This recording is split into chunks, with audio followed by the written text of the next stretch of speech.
That evening, Mary was finishing her monthly check of the dishes in the cafe. It turned out that the customers had broken many glasses again, and it happened very often. It was not a fancy place, so people of different social statuses could come here, and they were not always careful. Of course, when she got a job, she expected to get tips as a waitress. But now she realized that the tips were out of the question. She hoped that at least she would not have to pay her own money for the broken dishes. She didn't know how she was going to live when the baby was born. It was not how she and Paul imagined their future life. Every time the girl was thinking about her husband, tears appeared in her eyes. How could everything coincide like that? A gas leak at the gas station, a smoldering cigarette thrown by someone, and Paul, who was always in a hurry to quickly serve the car of a customer at the gas station. He was at the scene of the explosion that day. She couldn't believe that her husband was gone. There were very few guys who were so caring and calm, and he had distinguished himself at school by being smart and reasonable. She noticed Paul in the 6th grade when she was transferred from another school and had to sit at the same desk with him. But the reason they shared the same desk was because of other circumstances. Paul was the only boy who didn't try to yank the newcomer's thick braid, which she used to wear instead of other stylish hairstyles. From then on they became friends, and then they couldn't imagine their lives any other way. How happy they were when they were fixing up their house. But now Victoria lives there with David because Paul borrowed money from her sister's husband to renovate the house. After Paul's death, David immediately came with a paper proving that Paul took the money from him. So if Mary can't pay the money back and doesn't want to go to court, then she should give him the house. And her sister Victoria didn't even try to protect her sister's family. However, it wasn't surprising. From childhood, Victoria was used to getting the best of everything, and her older sister got what was left. Mary has never understood the reason for such an attitude of her parents. Both of them were their biological daughters. Both of them studied well, and both of them helped with housework. But for some reason, they gave Victoria much more love and care, gave her the best of everything. But they ignored Mary. Why do they treat us so differently? After all, I am their daughter too. Even animals take care of their cubs the same way. But my parents don't notice me. Mary wondered. Of course, there was no one to ask this question. Her father had already died, and her mother was very sick and didn't want to see anyone. These sad thoughts took Mary back to her early childhood. On one of her birthdays, she got a long-awaited doll with a set of clothes that could be changed, bathed in a toy bathtub, and sat on a small chair. And 2 months later, it was her sister's birthday. On Victoria's bed, there was an expensive doll that looked very much like a real girl from the previous century. She had long hair, a velour hat on her head, a plaid woolen coat, and small leather shoes. It seemed to Mary then that this doll from her favorite fairy tale about the Nutcracker came to their house herself. This doll looked so realistic and beautiful. She was afraid to even touch the doll and never dared to ask Victoria to play with it. Her mother always put more oranges or tangerines in Victoria's backpack. They always bought new clothes for Victoria, but Mary had to wear all the clothes after her cousins, and even after the children of her parents' friends. Why did this happen? Their parents weren't rich, but they weren't beggars, and they always bought new clothes for Victoria. But they never bought new clothes for Mary. Paul seemed to be the only one who truly loved her in this life. If he were alive, they would have paid off this debt to David. And then Mary would be expecting a baby not in an old rented apartment, but in their own house. And no one would dare to disrespect her, because her husband always knew how to make people respect both himself and his wife. She can deny herself many things while she is pregnant. But how will she survive when the baby is born? Mary sighed and put the rest of the glasses on the shelf and started to get ready to go home. On the way, she had to stop by her mother's house and bring her groceries because her mom hadn't left the house for the 3rd day already. Mom was in a bad mood as usual. She looked at the groceries and silently went to continue watching her favorite TV show. Mary, who was used to her mother's behavior, started to make a meatball soup. which had always been a favorite meal in their family. When it was time to put the meatballs in the boiling water, the show was over, and her mother entered the kitchen expecting a bowl of hot, tasty soup. "Mom, the soup is almost ready. Sit down at the table," Mary addressed her without taking her eyes off the stove. "How is your health today compared to your father?" "Good," the woman joked grimly and sat down in a chair.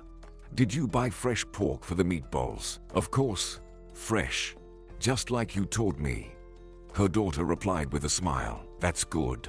The only joy I have left in my old age is to eat a bowl of soup." "Mom, what are you talking about?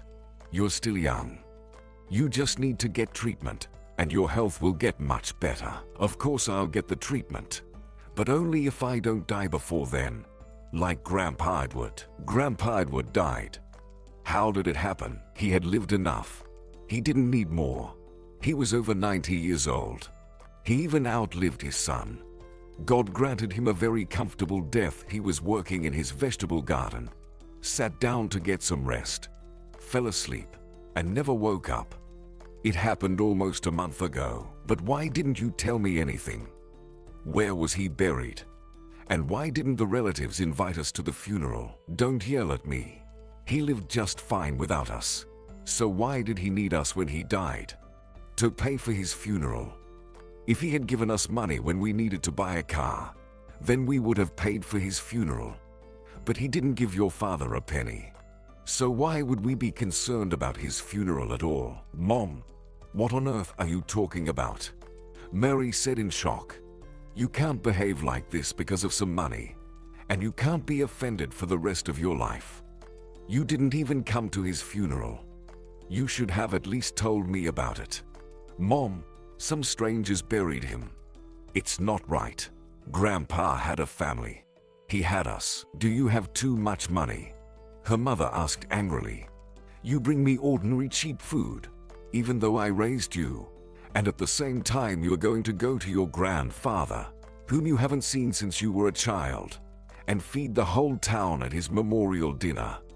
Your father and I urgently needed a new car to transport goods, so that we could earn money to feed you and Victoria. But your grandfather decided to use the money to build a new barn for the livestock. So we had to borrow money from Stephen at interest.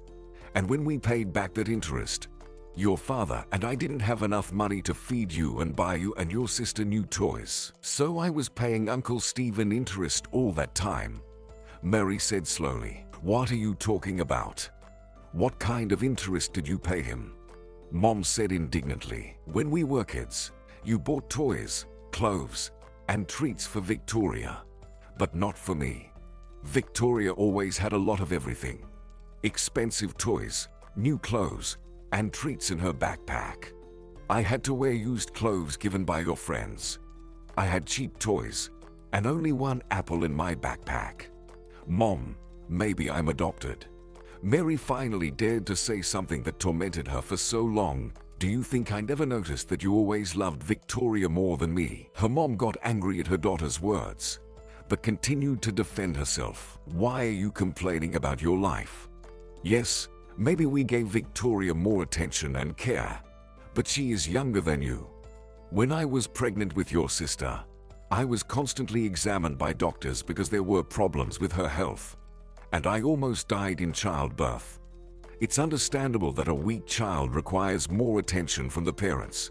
So don't take offense at us. Does she live in my house because she was born a weak child, too?" Mary couldn't hold back the resentment she had accumulated over the years.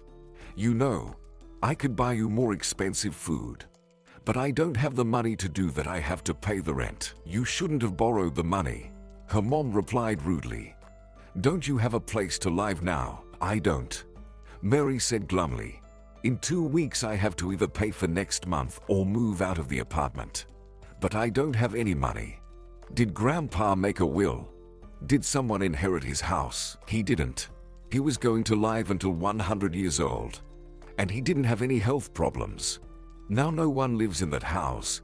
Why do you ask?" "Mom, can I at least stay in Grandfather's house since Victoria and David live in mine?" "Talk to Victoria about that. Mom muttered and walked off to her room, making it clear that the conversation was over. Mary couldn't stop thinking about that house. In any case, soon she would be fired from the cafe. When she was hired, she was warned that there would be no maternity leave. Soon her belly will get bigger. Everyone will know she's pregnant, and she'll be fired. So she will have nowhere to live except at her grandfather's house. She has to quit her job immediately and go to that small town before Victoria and David get there. Now the house doesn't belong to anyone, and Mary won't be able to register it in her name. But her sister won't be able to kick her out of there. The girl will not pack her belongings for the second time, as it was when she was kicked out of her own house for debt. Enough. It's time to start a new life, without the help of relatives. At the cafe, her boss asked about the reason she decided to quit, immediately paid her last salary, and the very next day Mary was already standing with her suitcases outside the house with the door locked. "Well, hello, my new house." The girl said, "Will you let me be your new owner?" Hearing no objection, Mary opened the wooden door with her key and entered the house. That was how a new phase of her life began. Life was immediately filled with new challenges.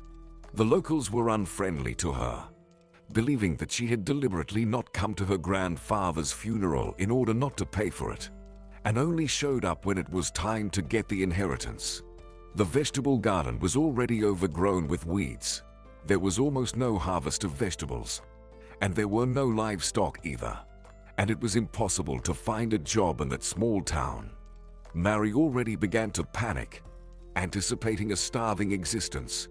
But suddenly her neighbor, Mrs. Tyler, came to the rescue. Unlike other inhabitants of the town, Mrs. Tyler was sympathetic to the hard-working and modest girl. "Honey, you will not survive like this," she said to Mary when she saw the girl looking for potatoes in the vegetable garden. "Let's help each other out. I have a small farm and some livestock. I'm not young anymore, and I don't have the energy to do everything. The cow gives a lot of milk usually. I sell it at the small market near the highway. But sometimes I just don't have the strength. Why don't you sell it? It would be beneficial for both of us." Deal. Of course, Mary was happy to accept the offer. It was her chance to survive. So the very next day she was standing at the market with bottles of fresh milk, a bucket of sour cream, and delicious cottage cheese. Carol was standing next to her with a tray of fried and baked pastries, and Grandpa Kevin was selling fresh fish. "Grandpa Kevin, look, Mrs. Tyler has a personal salesperson now." Carol winked. "We didn't even notice that she became a big boss with employees." "Shut up, Carol." Grandpa Kevin looked at her reproachfully. "Watch yourself and your sales, not other people's sales. Everyone's gotten so sensitive," Carol said resentfully, and turned to Mary. "Why did you decide to sell other people's goods at the market? Don't you have anything to eat? Did you think your grandfather's inheritance would be wealthier?" "I didn't think about the inheritance," Mary answered calmly. "I had no place to live. That's why I came to this house." "Haven't you found a man in the big city to live with?" Carol continued to bombard her with questions. "My man died, and my house was taken away for debts. Is everything clear to you now?" Carol shut up and looked angrily at the driving cars, and Grandpa Kevin shook his head disappointedly. By lunchtime, Mary had only 1 liter of milk left and was about to go home. Carol, who had been silent all this time, suddenly put the 3 pieces of cherry pie in a paper bag and put them in Mary's bag. "Take it. I don't think your fridge is full of food," Carol said, and immediately turned away. "That's not enough," Grandpa Kevin noted, and handed the girl 3 fish that were still wiggling their tails. Mary could hardly hold back her tears, thanked the locals, and hurried home to avoid crying in front of them. From then on, her relations with the locals got better, and her life slowly began to improve. The only thing the girl was seriously worried about was the term of her pregnancy. Winter was approaching. She couldn't imagine standing in the cold in the last months of her pregnancy selling milk. And what would she do later when the baby was born? Mary had no idea what would happen to her, but she hoped she would find a way out of the situation and prayed every evening in front of old icons. One day, Mary noticed a familiar red Volkswagen among the cars on the road. It was David's car. The girl shuddered, hoping they wouldn't recognize her. But the car braked sharply. The front door opened and she saw Victoria. Victoria looked at her sister unhappily and turned to her. "So this is where you live? We couldn't find you," she said, looking at Mary intently.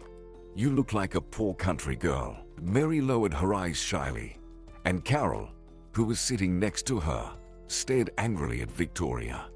Without noticing it, Victoria continued, "From what I see, you have a pretty good life here. You have milk, sour cream, and cottage cheese. But who will pay your debts? Also, legally, I am also grandfather's heir, which means half of the house belongs to me." "What debts?"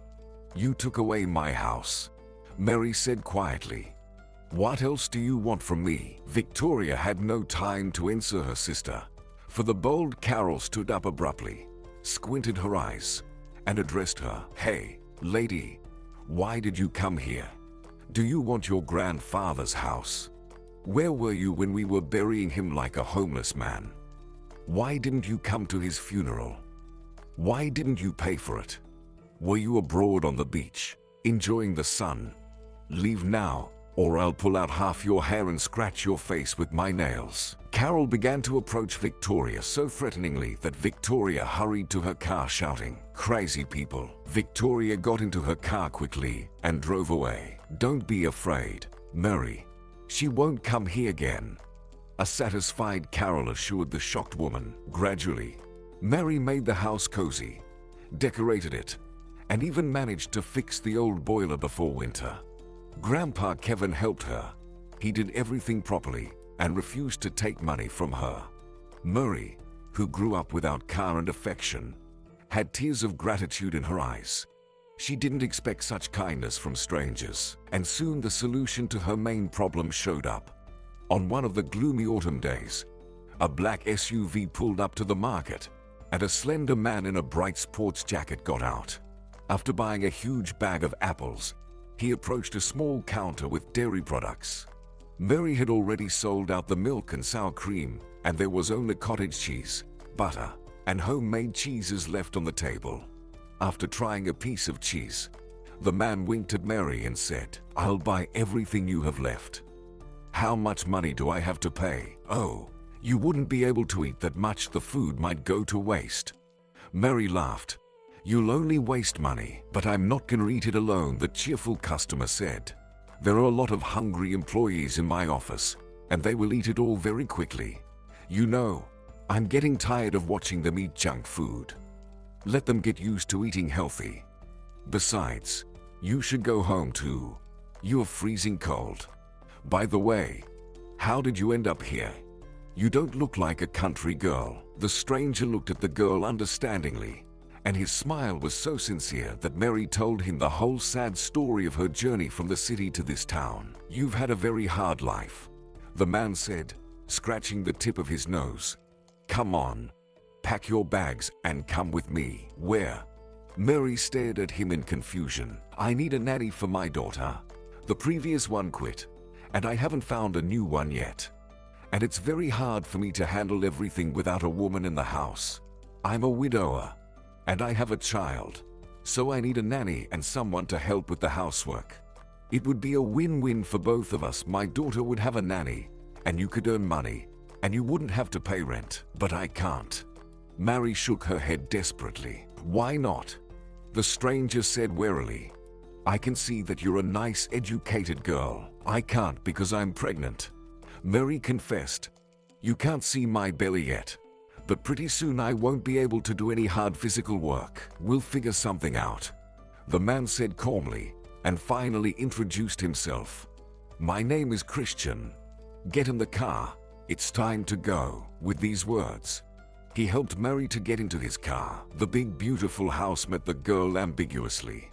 A 5-year-old girl with snow-white hair named Sophia was very happy when she saw her new nanny, smelling of milk. But Alice, a gorgeous brunette who turned out to be Christian's fiancée, only said unhappily, "Why on earth did you bring this girl into the house? I told you to find a professional nanny through the agency. They have too many conditions and requirements. And since you and Sophia couldn't become friends, this problem had to be solved urgently." Christian didn't go into details and took Mary's suitcase to the guest room. The girl immediately became friends with Sophia, the kind and sincere child who needed simple and warm communication, immediately liked Mari. Together, they built fabulous Lego castles, filling them with little inhabitants and making up a life story for each of them. They made funny and kind animals out of plasticine and organized doll balls, dressing them up in lush dresses. And in the evenings the girl read bedtime stories to Sophia. Mari, who didn't have anyone to play with when she was a kid, was immersed in fantasy as deeply as a little girl. She tried to avoid Alice, seeing that her presence in the house irritated her. For some reason, it seemed to Mary that Alice would certainly try to get rid of her, and her premonitions were right. One autumn day, Mary and Sophia were walking in the backyard of the mansion, enjoying the last rays of autumn sunshine. After a long bike ride, they first played with leaves, then built sand houses, and it was time to go home. But they didn't feel like it, so Mary suggested making a wreath out of fallen maple leaves. Sophia was running around under the trees and picking leaves. The new nanny was so focused on weaving that she didn't notice Alice come up to Sophia and whisper something in her ear, pointing to the open gate. Sophia laughed, nodded merrily, and quickly cycled her bike out of the gate. The gate slowly closed behind her, leaving the girl outside without a nanny. Mary continued to weave the wreath until she found that she was out of leaves. She looked around and was horrified to find that Sophia was not there. Mary was terrified. Bad thoughts immediately came into her head. She started looking for the girl, running around the huge yard, then stopped by an old tree and thought that maybe Sophia had run out into the street. Mary looked outside and saw Sophia standing at the gate, looking around in confusion. "Sophia, come here, sweetie. There's a road. You can't be here," Mary shouted and rushed over to the girl. When she reached her, she hugged Sophia tightly. "Honey, why did you run away? Anything could have happened to you. It's not safe here," Mary repeated through her tears. "I went to meet Daddy from work, but for some reason, he wasn't outside," the girl said disappointedly. "Daddy? What made you think Daddy would be outside? Alice told me that Daddy was coming and would be happy if I met him at the gate. I cycled out, but he wasn't here for some reason." Mary felt a shiver go down her spine. It was the first battle of an undeclared war, and she had lost it. How many more such battles would they have in the future? And who would be the winner? And it wasn't just about Murray. As it turned out, Alice was willing to risk the life and safety of her future husband's child. The girl had no choice. She had to accept the challenge and fight as long as she could stay in this house. She had to protect the child. Mary returned to the mansion pretending to be calm. She changed Sophia's clothes and went down to the living room, internally preparing herself for unpleasant conversations. When the girl saw her father, she ran to hug him and said, "Daddy, you finally arrived. Why weren't you here earlier when I met you outside the gate?" "Sophia, when was that?" Christian leaned over to his daughter in surprise. "When the new nanny was so busy weaving a wreath that she let the child go outside the gate where anything could happen to her," Alice stated coldly. Christian slowly straightened up and looked intently at Mary. She trembled, seeing how much rage was in that gaze, and went numb, losing all the words that she wanted to say. But the situation was saved by Sophia. "You're evil," the girl said and almost attacked Alice with her fists. "You were the one who told me that Daddy was outside and that I had to meet him there," she said. Christian slowly shifted his gaze to Alice. Apparently, she felt uncomfortable and said grudgingly, "You should have checked this nanny's background before you hired her." After these words, Alice hurried up to her room. Then there was a tense pause at the table. "I will eat dinner in my office," Christian said nervously, and Mary realized that this strong and usually calm man was now struggling with a storm of conflicting emotions. "We will eat in our room, too," Mary replied quietly, and taking Sophia's hand, went up to the girl's room. The girl couldn't sleep at night. The thoughts in her head wouldn't let her calm down.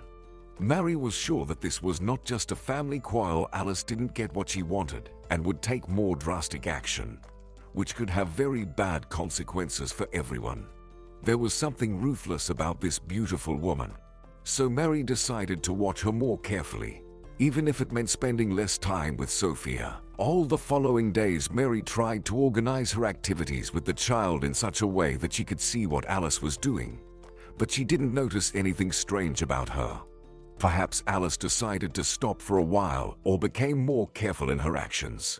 She was nice to Christian, sweet with Sophia, and ignored the new nanny. Mary had a lot of suspicions and thoughts that she could not explain, and of course, she couldn't prove anything. 3 weeks later, she overheard Alice's phone conversation as she was picking up toys scattered among pots of lush tropical plants. Because of the large size of the bushes, no one who passed through the living room could see her. "Sam, don't make me nervous. I'm already very tired." It wasn't easy to convince Christian to schedule the wedding on a specific date.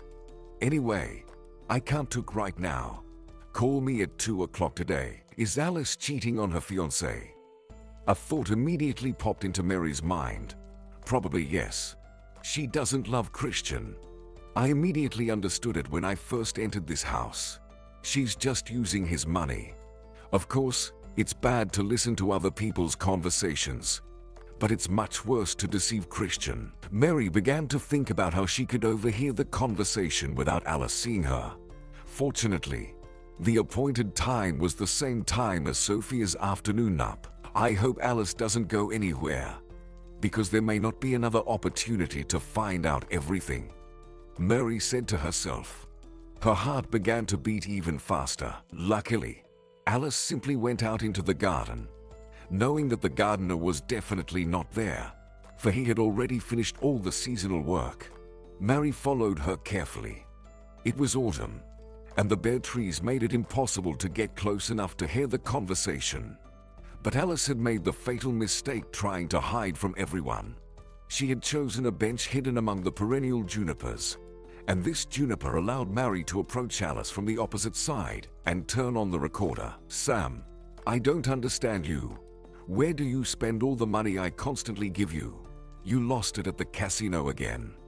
Do you think I like being here, between the annoying child and the stupid nanny, pretending to be the loving fiancé? That nanny got suspicious, and she's been following me around. And I have to get all the papers on time.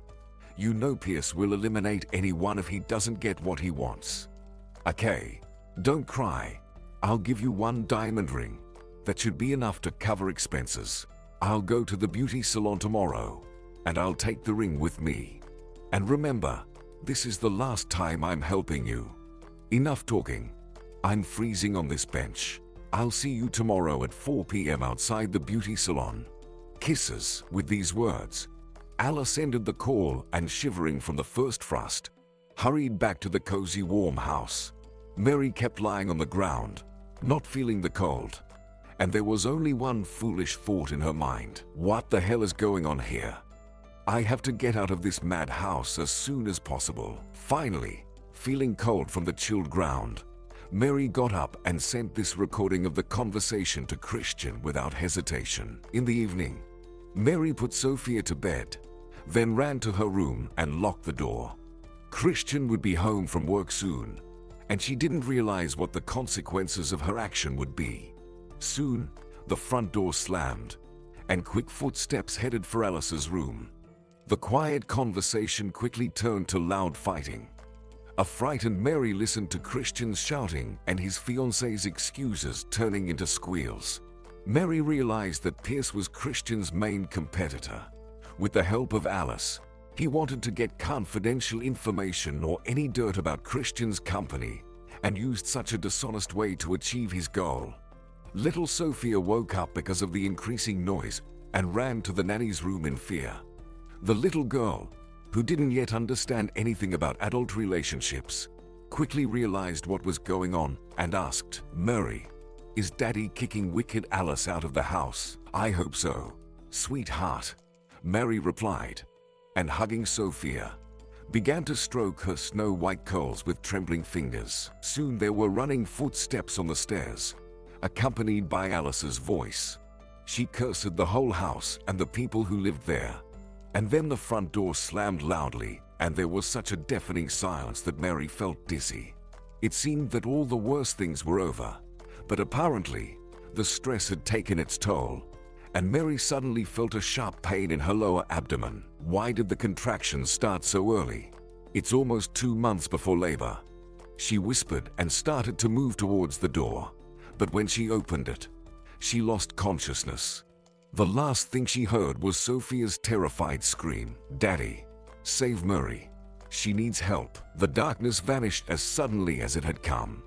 Mary realized she was lying in a hospital room with a flat stomach. "Where am I?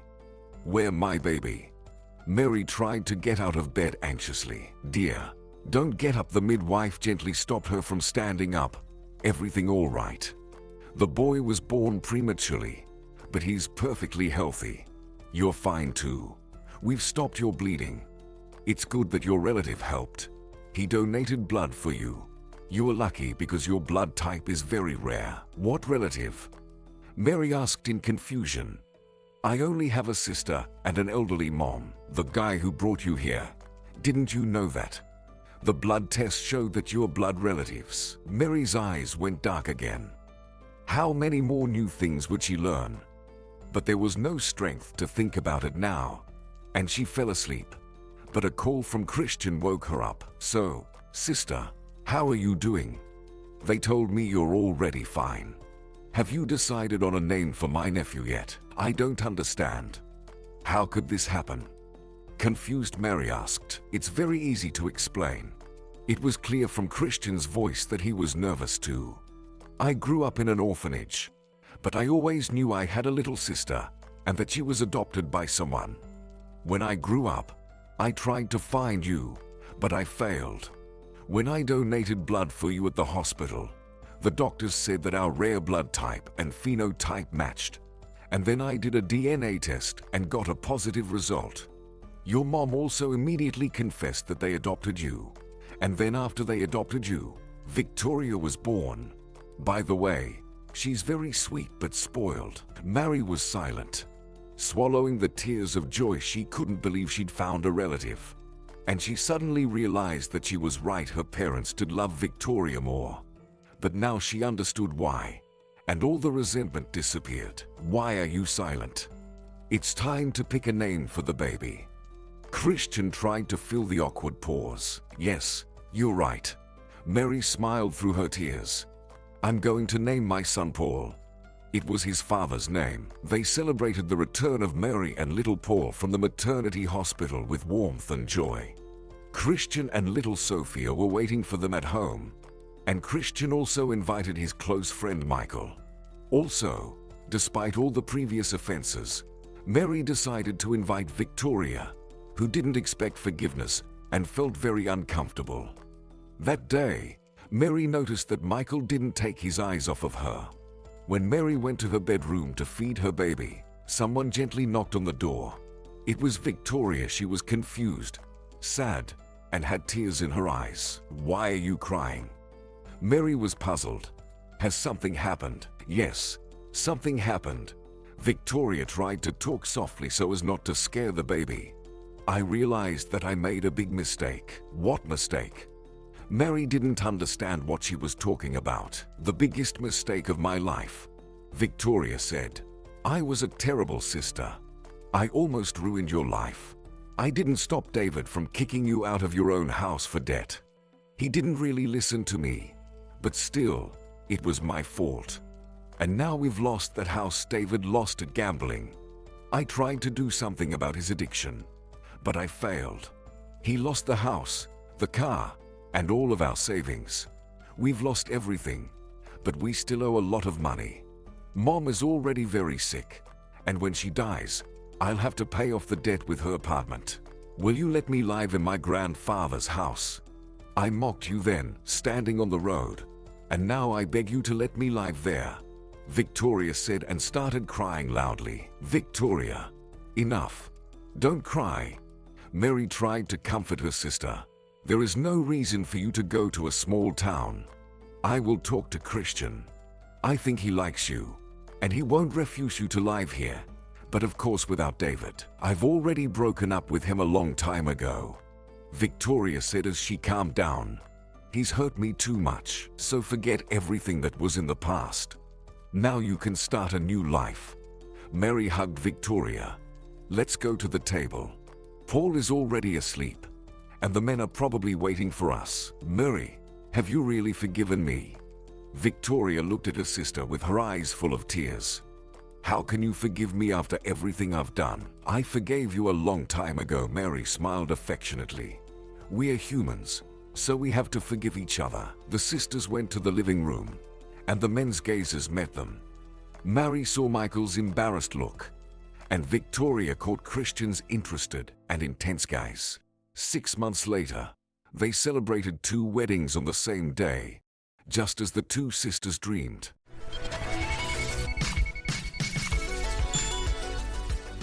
All right, everyone's presentations are done.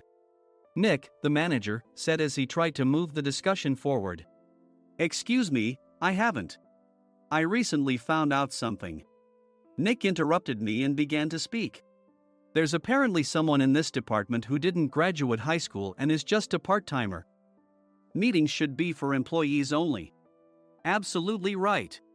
His lackey, Mike, of course, agreed with Nick. I'm leaving. After leaving the meeting room, I started to shut down my computer. I noticed that an email had arrived, not in my personal inbox, but in the company's shared email. Thinking, there's no point in speaking up, no one will listen, I went home quietly. The next day, I heard a commotion from Nick's desk. He was staring at his computer screen, his face pale. Nick! Is something wrong? Mike looked at the screen with him. And he turned even paler than Nick. Why is he so angry? Knowing the reason for Mike's distress, I thought to myself, serves them right. My name is Adam. My mother passed away when I was in the 9th grade, and I was raised by my father. Well, you could hardly call it being raised. After my mother passed, my father changed. He drowned his sorrows in alcohol, and though he still went to work, he squandered our living expenses on horse racing. Because of that, I had to start working part-time as soon as I entered high school.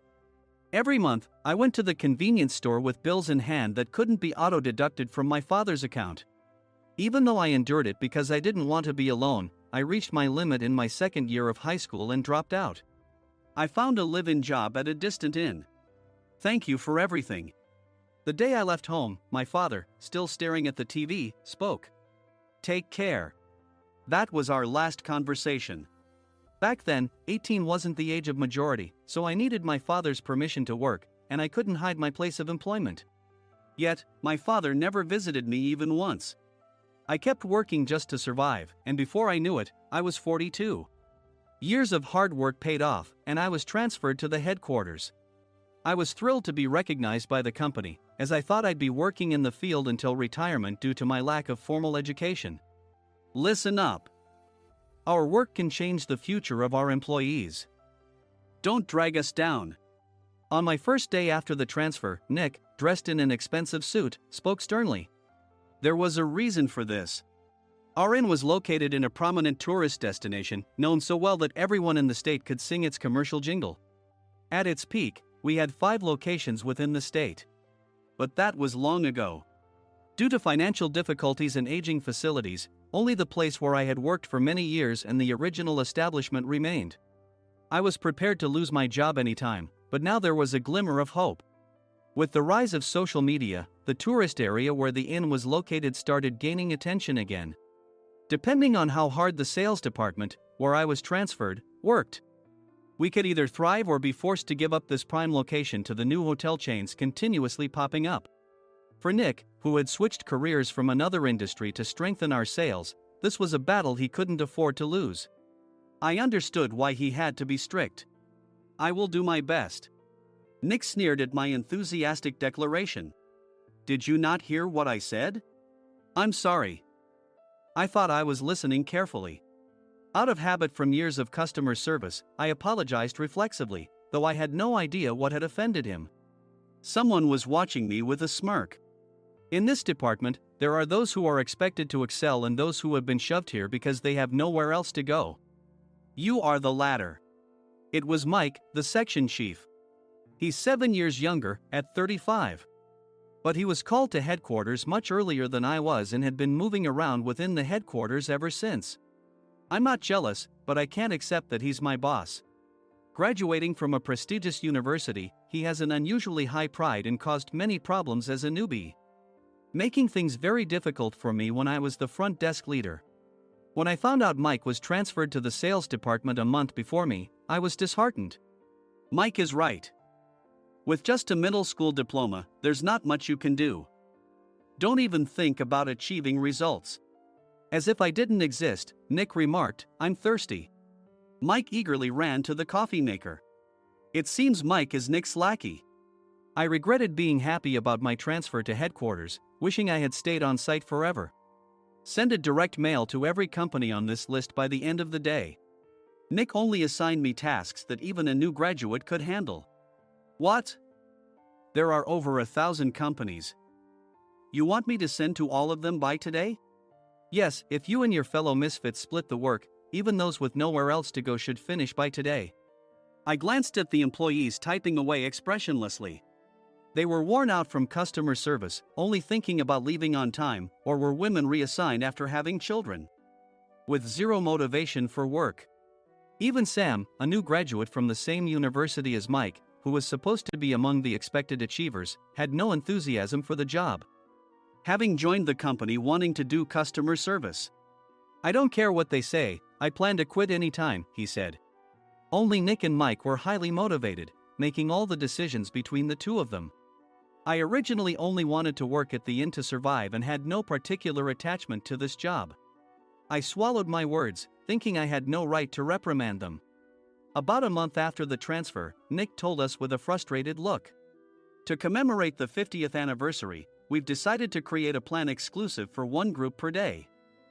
Originally, Mike and I were supposed to come up with it, but our president, Mr. Thompson, insists on hearing everyone's opinions. So, you all get a chance. As Nick explained, Mike began handing out prints. Make sure not to embarrass Nick. If your ideas are half-baked, you'll have to redo them. It seemed that they had printed his handwritten notes by Mr. Thompson, which included several questions and a section for free responses. It made sense why Nick had to seek our input, given that all responses had to be submitted to Mr. Thompson. We were given a week to think about it, and a meeting was scheduled to compile our ideas. My plan is to let guests enjoy both the old and modern America. Nick began the presentations. Guests would watch a master confectioner at a nearby traditional sweet shop make sweets in front of them. The welcome drink would be premium tea in a bottle. Nick's plan was certainly attractive. After his presentation, Nick called on us to present in the order we were seated. Just as I stood up for my turn. All right, everyone's presentations are done. Excuse me, I haven't. I recently found out something. Nick interrupted me. There's someone in this department who didn't graduate high school and is just a part-timer. He was likely talking about me. I joined the company as a part-timer and was made a full-time employee when I turned 20. That was 20 years ago, so Nick and Mike probably had no chance to know until recently. Meetings should be for employees only. Absolutely right. After that, Nick kept creating opportunities to solicit everyone's opinions, purposefully excluding me from speaking. The meeting unexpectedly heated up and went past the scheduled end time. A few people asked to leave, and the discussion continued with the remaining few. Still here? Normally, you'd leave in that situation. Though I had no attachment to the job initially, hearing kind words from customers made me want to make them happier. For someone like me, with nowhere to go, the inn was my home and customer service was my life. I felt pathetic about my current self. I'm leaving. I left the conference room and started shutting down my computer. I noticed an email had arrived, not in my personal inbox, but in the company's shared email. Thinking no one would listen to what I had to say anyway, I quietly went home. The next day, while preparing the DM as instructed, I heard a commotion from Nick's desk. In his haste to stand up, he hit his knee on the desk. He stared at his computer screen, his face pale. "Nick? What's wrong?" Mike, thinking he should be the first to rush over, approached Nick while still wearing his coat. He peered at the screen with Nick. And he turned even paler than Nick. Why is he so angry? Who is responsible for this company? Nick, more irritated than ever, asked, and Mike answered without checking.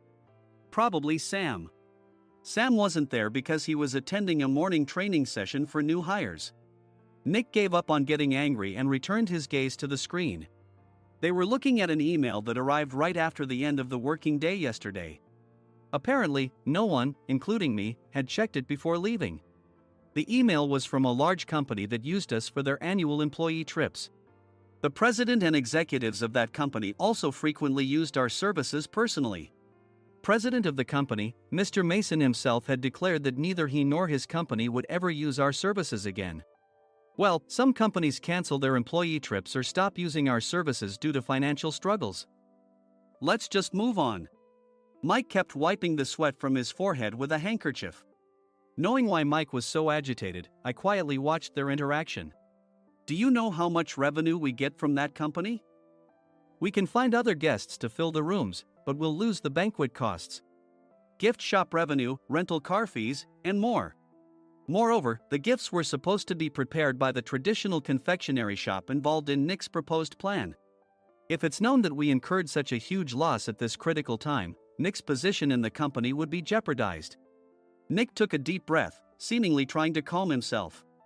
All right, Mike. Go to New York right now and apologize to Mr. Mason. What? You're coming with me, right? I have urgent work to do. I trust you, which is why I'm entrusting this to you. Please. Mike, believing Nick's sincerity, agreed with a determined look on his face, saying, yes. That's Nick for you. Even if Mike went to apologize, Nick would shift all the blame onto him if the client didn't change their mind. Well, it was Mike's fault to begin with, so it served him right. About 3 hours later, Sam answered a call from somewhere and repeatedly apologized, saying, I'm very sorry. Everyone watched to see what was happening. After ending the call, he informed Nick with a weary tone. When Mike arrived at the client's company, he only made things worse, further infuriating Mr. Mason. He was demanding, get his boss here immediately. It was no wonder Sam was exhausted, dealing with such a call right after returning from training. What is that idiot doing? All right, Adam, you're coming with me. If sacrificing Mike didn't work, then I must be next. Normally, I'd want to refuse at all costs, but I saw an opportunity in this situation. If I can be of assistance, I'd be happy to join you. I immediately followed Nick, and we flew to New York. When we introduced ourselves at the reception, it became clear how serious the situation was, as the receptionist personally escorted us to the president's office. Angry voices leaked through the door, making both Nick and me uneasy. Excuse me. I'm Nick, the supervisor. I understand my subordinate has caused you trouble, and I deeply apologize.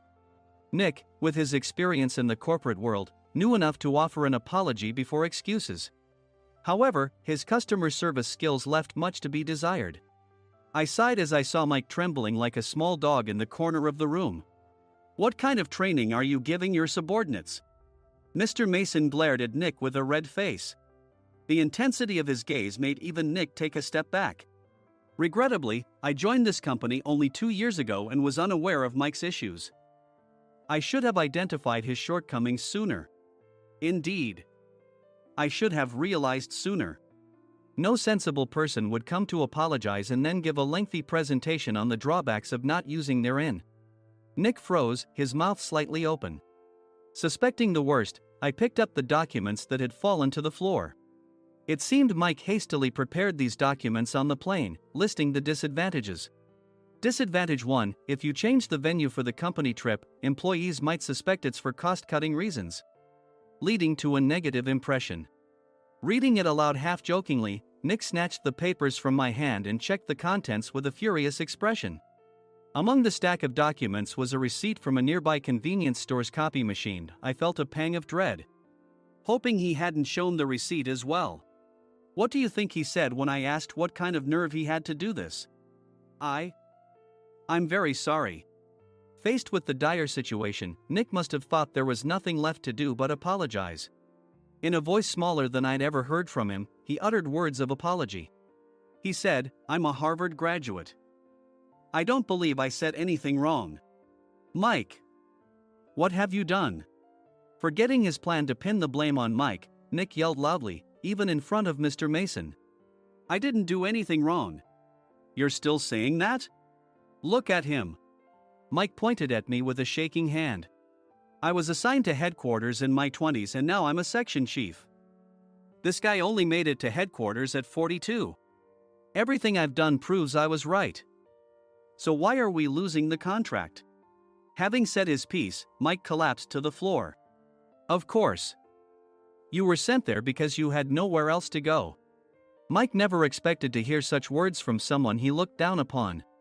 He lunged at me, and Nick hurriedly stepped in to stop him. "Mr. Thompson told me Mike is a quick thinker, and to take good care of him." There's no way he was pushed aside. "Don't make things worse here." "He didn't say quick thinker, he said only quick-witted, didn't he?" I don't remember that part." I recalled the many troubles Mike caused when he was a newbie. When Mike was on the front line, his pride was so high that he never apologized to customers. Customer service, especially in our job, doesn't work alone. It brings both good and bad situations. If the front staff or housekeepers made mistakes, or the cleaning company didn't properly clean a room, one had to apologize to the customers regardless of personal fault. Mike, in such situations, would never apologize, insisting he wasn't at fault. This often angered customers, and as the front desk leader, I frequently had to apologize on his behalf. He caused complaints and disrupted operations, which is why he was quickly moved to headquarters. In departments where he didn't interact directly with customers, his quick thinking was beneficial and things went well. But it seemed his flaws were starting to show. Corporate reservations are supposed to be entered into the system by the sales representative. But a quick check yesterday revealed that more than 10 items were missing from the client's reservation. The handover document clearly stated what needed to be prepared. Why didn't you enter it into the system? Why do we have to give them special treatment? Filling rooms near the banquet hall, setting up all the food in advance. Specifying the brand of wine, they're too demanding. No wonder he always angered customers, I thought, feeling a headache coming on. Grouping them in rooms near the banquet hall is for our benefit too. It makes it easier for the staff to set up beds and serve breakfast since everyone's schedule is synchronized. As for the other requests, Mr. Mason suggested them to lighten our load. I didn't know that. Nick finally seemed to realize that Mike was the one who had angered the client. What did you say to them? I just told them we wouldn't give them special treatment anymore. We shouldn't waste effort on things that don't bring in money. I was utterly exasperated at his lack of understanding of customer service. Of course, we shouldn't comply with unreasonable demands. But carrying over successful practices from past stays makes customers feel remembered and enhances their experience. Good memories encourage repeat visits. That's part of our job. I looked down at Mike, who was sitting on the floor. In our job, nothing is a waste. Mr. Thompson likely moved you to the sales department, hoping you'd finally understand this. How do you think he feels now that you failed to meet his expectations? Mike, tears in his eyes, fled the president's office. I was amazed he still hadn't apologized. You have it tough, Adam. It's okay, we're all employees of the same company. I deeply apologize for this disrespectful incident. Especially after all the care you've shown us. If it weren't for you, Adam, I really would have stopped staying here. When I heard you were moving to the sales department, I was willing to reconsider if you handled it. Seeing us talk so amicably, Nick's face contorted. Do you two know each other? Adam's service is excellent. I always requested him specifically. Normally, we don't accept specific staff requests, but we made an exception for Mr. Mason, adjusting my shifts accordingly. He had personally stayed at our hotel just before my transfer, and during casual conversation, I mentioned, I'm moving to the sales department soon. If I hadn't told him then, things could have been much worse. Please continue to take care of us. I look forward to it. On the return flight, Nick awkwardly offered me a can of beer. It's still working hours. Of course, I had no intention of forgiving him for a single beer. Nick might try to pin everything on Mike and avoid any consequences. While pondering this, a startling fact came to light. Nick, the tea bottles for the plan have arrived. I handed Nick a bottle labeled with our inn's name. They look good.